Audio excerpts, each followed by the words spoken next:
جلد تجربہ کار ہونے کے لیے ایک اصول یاد رکھیں، زبان بند رکھیں، آنکھیں اور کان ہمیشہ کھلے رکھیں۔ خاموشی ایک ایسا عمل ہے جسے اختیار کر لینے سے انسان کو کبھی شرمندگی نہیں اٹھانی پڑتی۔ دوستوں کے مسائل آپ کے مسائل بن جاتے ہیں، اس لیے جتنے کم دوست ہوں گے اتنے ہی کم مسائل ہوں گے۔ وقت سب کو ملتا ہے زندگی بدلنے کے لیے، لیکن زندگی دوبارہ نہیں ملتی وقت بدلنے کے لیے۔ 5 چیزیں کبھی بیان نہ کرو۔ نمبر 1، بے تحقیق بات اپنی زبان سے۔ نمبر 2، اپنی خوبیاں۔ نمبر 3، کمزور کے سامنے اس کی کمزوری۔ نمبر 4، خود غرض کے سامنے اپنی مصیبت۔ نمبر 5، اور بیوی کے سامنے غیر عورت کی تعریف۔ غلاموں سے سب سے پہلے تعلیم چھین لی جاتی ہے، کیونکہ آزادی حاصل کرنے کی آرزو کو چنگاری علم دیتا ہے۔ جب خاموشی کو ہتھیار کے طور پر استعمال کیا جائے تو یہ الفاظ سے بھی زیادہ زخم دے سکتی ہے۔ ہم وہ سارے کام پہلے کر لینا چاہتے ہیں جو ہمارے نفس کو پسند ہیں، اور وہ سارے کام زندگی کے آخری حصے کے لیے چھوڑ دیتے ہیں جو اللہ کو پسند ہے۔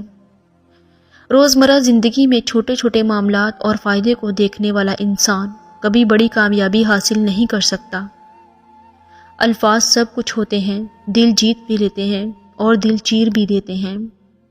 اللہ تعالیٰ نے عورت کا رتبہ بہت بڑا رکھا ہے، اتنا بڑا کہ رحمت بن کر آتی ہے اور جنت بن کر جاتی ہے۔ یہ بات انسانی فطرت کا حصہ ہے کہ جس چیز کو وہ حاصل نہیں کر پاتا پھر اس میں نقص نکالتا ہے۔ جہاں تک ہو سکے لوگوں سے دور رہنا تاکہ تمہارا دل سلامت اور نفس پاکیزہ رہے۔ ہمیشہ اچھا سوچا کرو، کیونکہ ایسا کرنے سے انسان بہت ساری پریشانیوں سے بچ سکتا ہے۔ ناراض آدمی کو پیار سے خاموش کرو، بیمار انسان کو نرمی سے خاموش کرو، کنجوس کو سخاوت سے خاموش کرو، جھوٹے کو سچ کے ساتھ خاموش کرو۔ تم یہ کیسے کہہ سکتے ہو کہ فلاں شخص گھٹیا ہے اور فلاں اچھا ہے، اس کا درجہ بلند ہے اور اس کا کمتر؟ یہ بات انسانوں کی طے کرنے کی نہیں۔ ضرورت سے زیادہ اچھے بنو گے تو ضرورت سے زیادہ استعمال کیے جاؤ گے۔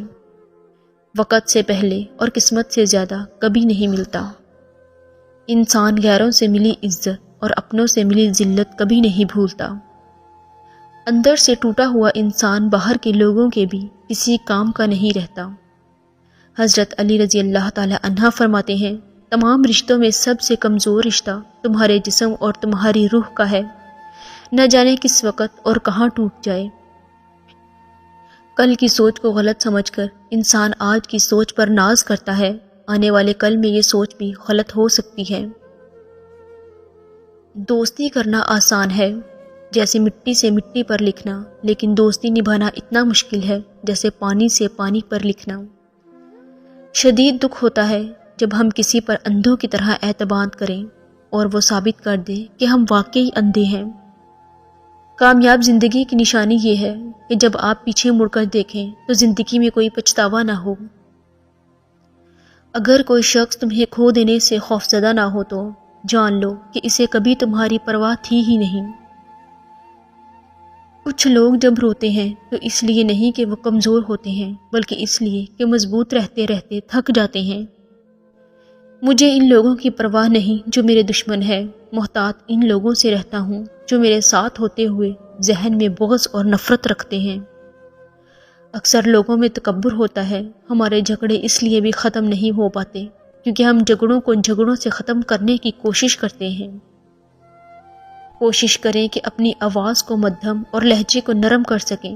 ہمارے بہت سے مسائل صرف اتنا کر لینے سے حل ہو سکتے ہیں۔ لوگ بدل جاتے ہیں، محبت دکھ دیتی ہے، دوست چھوڑ جاتے ہیں، معاملات خراب ہو جاتے ہیں، لیکن یاد رکھیں کہ زندگی چلتی رہتی ہے۔ صرف ایک غلطی کی دیر ہے، لوگ بھول جائیں گے کہ آپ کتنے شاندار انسان ہیں۔ انسان پریشان ہوتا ہے تو راستہ بدل لیتا ہے، منزل بدل لیتا ہے، دوست بدل لیتا ہے، ارادہ بدل لیتا ہے، لباس بدل لیتا ہے، حتیٰ کہ گھر بدل لیتا ہے، مگر افسوس خود کو نہیں بدلتا۔ سچے خواب کی 4 علامات ہوتی ہیں۔ نمبر 1، سچا خواب اکثر تہجد کے ٹائم آتا ہے اور اس کی تعبیر بھی جلد ہوتی ہے۔ نمبر 2، سچا خواب ایک نیک اور مومن شخص کو آتا ہے۔ نمبر 3، سچا خواب اکثر اچھا ہوتا ہے اور دیکھنے والے کو خوشی محسوس ہوتی ہے۔ نمبر 4، جو شخص سچ بولنے کا عادی ہوتا ہے اس کا خواب اتنا ہی زیادہ سچا ہوتا ہے، اور جو جھوٹ بولنے کا عادی ہوتا ہے اس کا خواب اتنا ہی جھوٹا ہوتا ہے۔